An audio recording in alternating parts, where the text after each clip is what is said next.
Hi, I'm Mandy, and today I am hopefully going to answer all the questions you have about hygiene and sanitation on the Everest Base Camp Trail.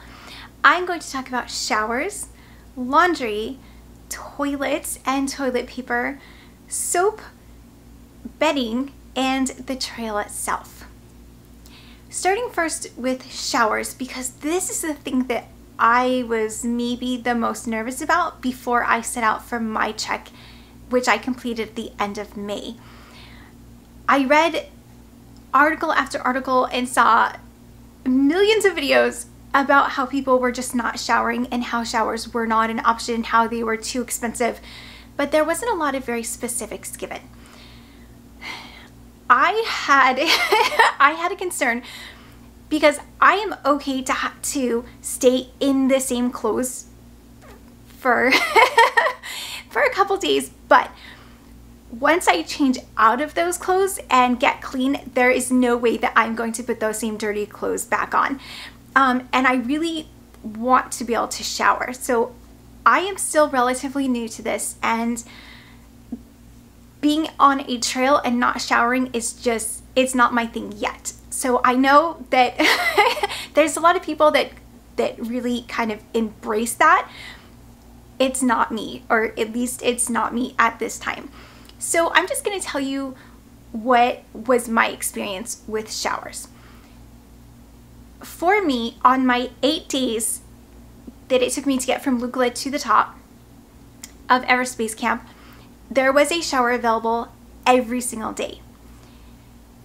Now, yes, they can get a little bit expensive, but when you consider that you're probably only paying about $2 or $3 in US dollars per night for your accommodation, $6, $7, $8 for a shower should not really be that big of a consideration.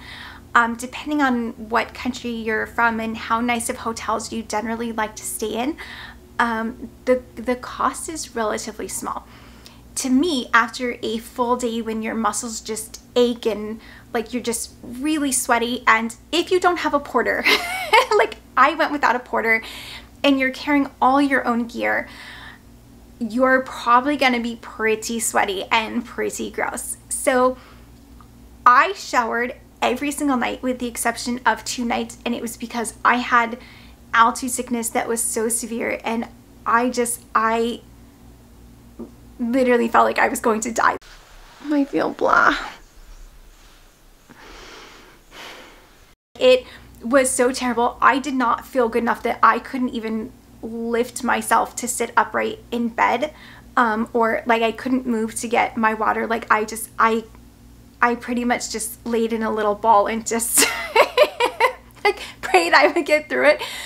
But so there were two days total in the 8 days that I did not shower, but it was just because I just medically I did not feel well enough to drag myself out of bed and to go take a shower. With that, the showers often, especially once you get a couple days into the trek, are not going to be in your room. They are likely going to be outside, and it gets really cold, and the higher up you get, like it might even be snowing. It was definitely snowing for me on a couple different days. I would say my last maybe 2 or 3 days it was snowing, and to go outside and take a shower in an unheated room when it's snowing outside, it to me just feels a little bit crazy. And my research did uncover that people were saying that you're not gonna want to shower because it's gonna be too cold, but no one gave an actual temperature. So I filmed, or at least took a photograph of the thermometer in my room. I tried to do it every single morning and periodically throughout the evenings and the nighttime, or if I woke up in the middle of the night, because of how cold it was. But it definitely got down to freezing on more than one occasion. And when your room itself is at 32 degrees Fahrenheit, it is really hard to not only not have every single layer of clothing that you've taken with you on your body, like, and I did that many times. Like, I wasn't just wearing my wool base layers and then my mid layers and every top layer I brought, but I also had my rain suit on top of that, and like down pants and like layers of socks, like 3, 4, like all the socks I took, like I had on my feet at any one time, and I was still shivering. But in those instances, yes, it is very hard to take a shower, but I still did it. I still did it. But if I'm being totally honest, if I didn't have my camera, and if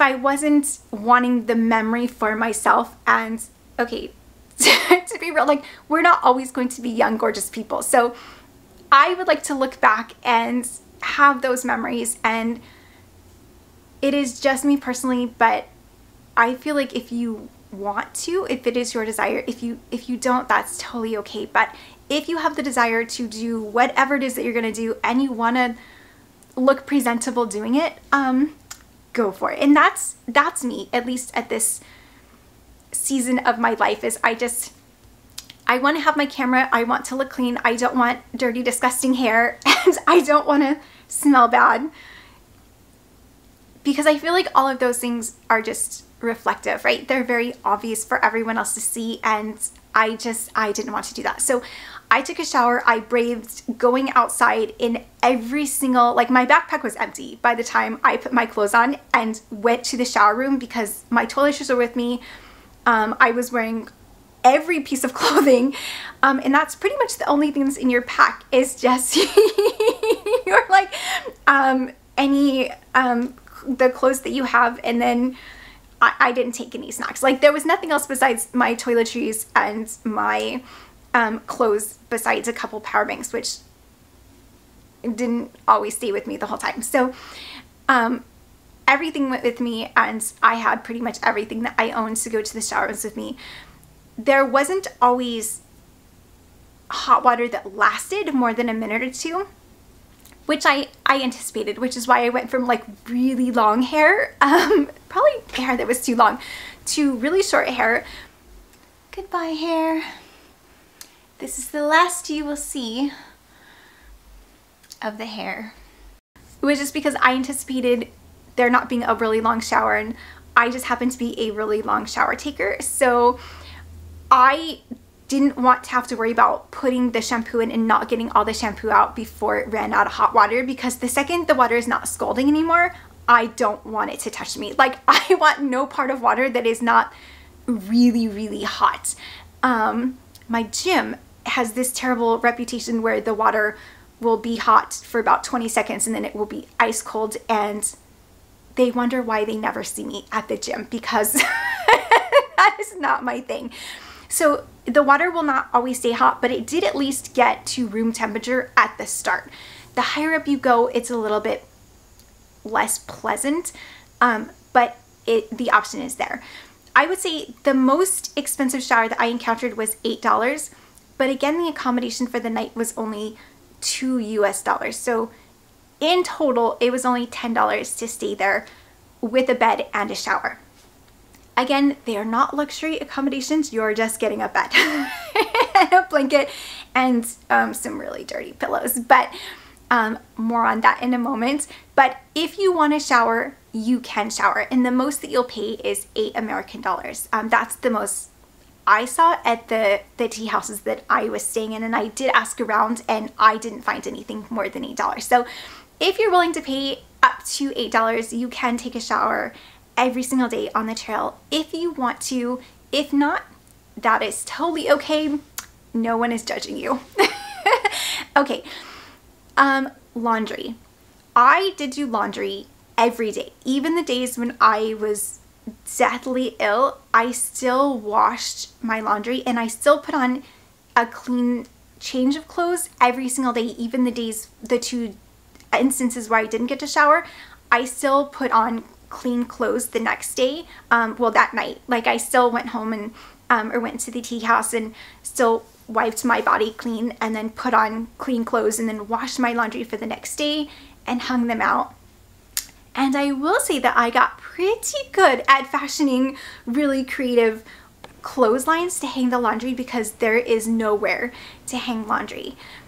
There is usually some kind of sink, like you can find a sink somewhere, even if you just ask them to use the sink in the kitchen to fill up your laundry bag. to do your laundry, but you'll find somewhere to get water. That was never a problem for me. There is always water nearby. So you'll just need a bag. Like I use an actual dry bag.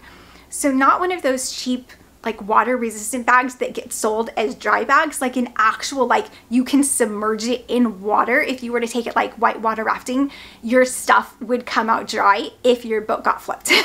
So like one of those kind of waterproof bags.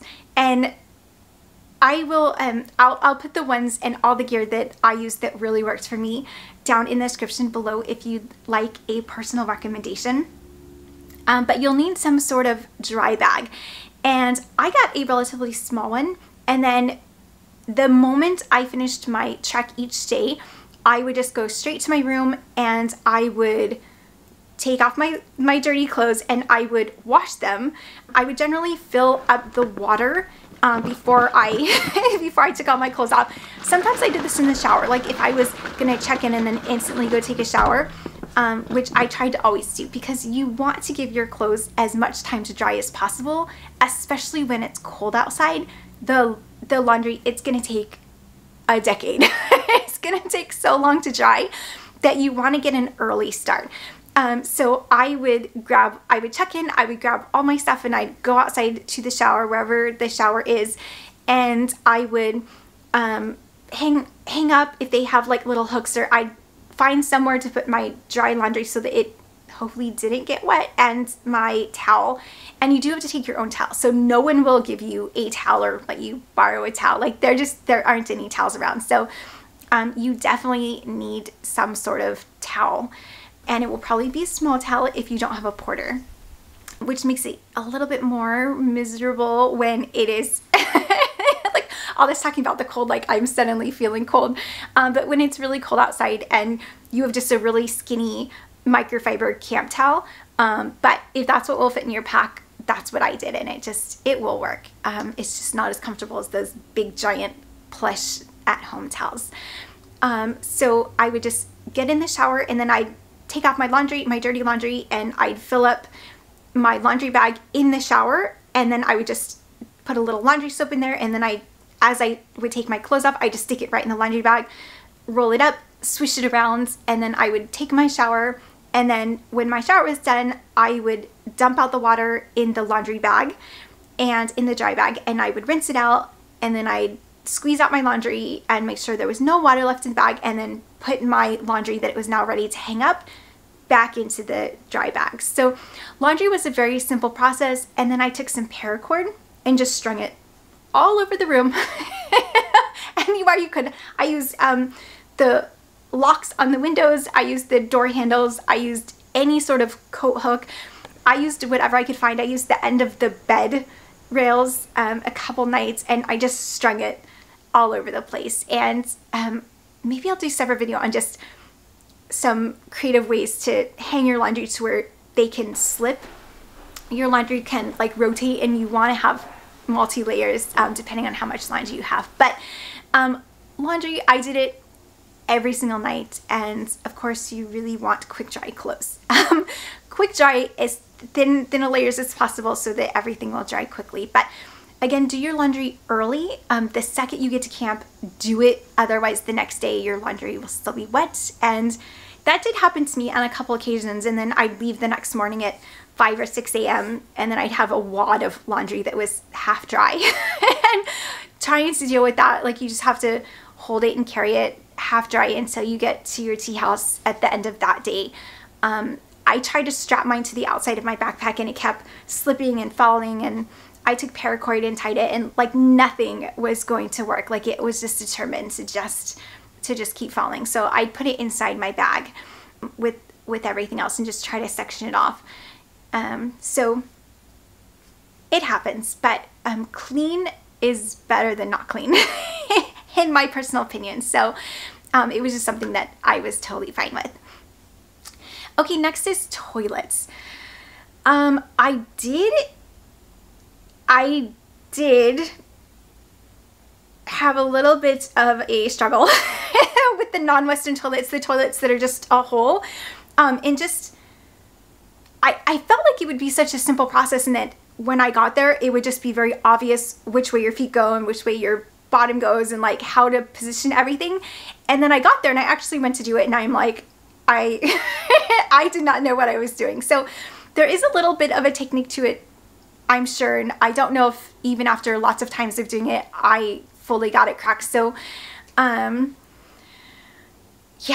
I would maybe suggest, if that's something you're worried about, to maybe YouTube that or Google that separately for like maybe someone that's from Asia that's like an expert, or if you are from Asia and you are an expert on using the non-Western, just the ground toilets, yeah, that would be such a huge help if you leave them down below, because yeah, I can tell why there's usually a bucket with a little like measuring cup or some kind of a cup to rinse the floor off when you're done, and I can see why. It's easy to get accidentally messy. So that's it. Okay, so in the Lukla airport, there were those like ground toilets, and I didn't see any of those again, with the exception of 1 or 2 outhouses, but there were indoor options to use as well. And then in case you're not used to the Western toilets and you prefer the ground toilets, there were several of the tea houses that I stayed in that had an option of both. So there were 2 toilet stalls side by side, and one was a ground toilet and one was a Western toilet. So you can take your pick and you can switch them up and mix and match and however you want to do it. But there's generally a toilet for either preference. So they're both there. Okay, toilet paper. There was maybe on one occasion toilet paper at one location, and it was a more expensive tea house, and they put a roll of toilet paper on each of the 2 beds in the room, and that was the only time I saw toilet paper on the entire trail. Even at like the Lukla airport, there is no toilet paper. So you will need to take your own toilet paper or some sort of a pee bag if you use that, or whatever it is that you'd like to use. You will definitely need to take that. I tried for the first time I did take some like emergency or backup toilet paper, but I did try to use like a handkerchief or like a bandana as like a pee rag, and it was my first time trying it, and it was not the best experience because it was really big and bulky, and it was awkward to like take it into the restroom and then to bring it back and to clip it to the outside of your bag so that it can dry. And it was just, even though I cut mine in half, it was still too big and too bulky, and it was very rough. Like I just didn't, I mail ordered them, but it wasn't bandanas that were nice and soft, and so it basically just felt like concrete. It was not a pleasant experience. And then it just, for whatever reason, I think bandanas presently are maybe treated with like a fire retardant material, which just made it like waterproof. And so the concept when I researched it was that you use some kind of cotton or some kind of natural material, and that whenever you use it to wipe, you just hang it on the outside of your pack. It will dry quickly. You won't really have a problem with sanitation because the area is so big that you won't consistently, like you won't reuse that same area, and that at the end of the day when you get to your tea house, you just wash it and hang it up to dry and there's no problem. But mine, when I wiped, it just, the water just, the fluid just stayed on the surface. And anyways, I won't go into more detail than that, than to just say, like, if you're gonna go that route, just be careful. Maybe try it at home and just make sure that it absorbs fluids and that it's not gonna make a big mess and that it's not gonna be too awkward to just stick in your pocket and to carry it with you. There are some public restrooms where you kind of want to leave your bag outside and then you have to carry in with you. And so for me, I was a little bit shy about like walking around with this giant bandana. And so I just wanted to like put it in my pocket, but it just, it wasn't such a smooth thing. But just things to consider is that you will need your own toilet paper. I did notice that most of the tea houses sold toilet paper, which is weird that they'll sell it to you, but they won't put it in their bathrooms. Soap is the same way, is that on most instances, there was no soap in any of the restrooms or any of the sinks. You had to provide that yourself. Once or twice, there was a little bar of soap, but it was down to like the last little like millimeter. So it just flies out of your hands, and then you're trying to find it on the floor and pick it up and try not to let it fall into the sink and down the drain because it was so small. But I was thankful for any soap wherever I could get it. So take lots of hand sanitizer or like a little bar of soap or soap sheets or whatever you're into. But there will be no toilet paper and likely no soap. Okay, bedding. I researched and I discovered there was a lot of people saying that they don't wash the bedding. And I thought, like, for essentially a hotel, like, there's no way that they could get away with not washing the bedding. And I just didn't believe it. And there were so many people that suggested, like, take your own sleeping bag even if you don't think you'll need it, because you don't want to touch their, like, really dirty bedding. And I was like, oh yeah, you guys are just being a little bit silly. Like, they'll wash their bedding. And then I get there. And then I'm like, it was very clear the bedding, I don't want to say that they don't ever wash it, but it was very clear in at least the tea houses that I stayed in that there were like freshly soiled linens, like they had like mud spots on them, and when it was rainy or muddy, and like you could tell that the last person that was in that bed, like it was still, you know, had stuff from that last person or people or however long it had been. I don't know how they would do that, especially like water is such a commodity up there that there isn't just an abundant load, especially warm or hot. Like they heat everything with gas or propane or some kind of fuel. Like it's just not as easy as it is in a lot of countries to do laundry. Plus there isn't a lot of outdoor space to hang up the laundry to dry. Like I don't know how they do it. So I didn't ask. I didn't want to make anyone uncomfortable or like investigate their tea house, but it just, to me, the bedding was not clean. Which when you're taking a shower, especially if you're taking an $8 shower and then you have to go to sleep in like really dirty bedding, it wasn't the most enjoyable thing. But I did sleep in a lot of layers of my own clothes, and I didn't have a pillowcase, so that you just kind of suck up. But just know the bedding may or may not be clean. Probably not, but that's it for the bedding. There is 2 beds in every single room. I think in one instance I got a room with one gigantic bed that took up the whole room. Like there was no room to stand or be anywhere else in the room. It took up the whole thing. And that was the only instance. But each bed is going to have just the fitted sheet and then a blanket and one pillow with one pillowcase. So thankfully, because I was traveling alone, one blanket I would have frozen to death. Like I would have been dead in the morning when they came to try to get me out of the hotel. They just would have found a dead body because I would have been way too cold. But thankfully, because I traveled solo, I got to take both blankets and put both blankets on me, and that kept me warm enough. And then I like to sleep with a lot of pillows. Like 3 pillows is my minimum.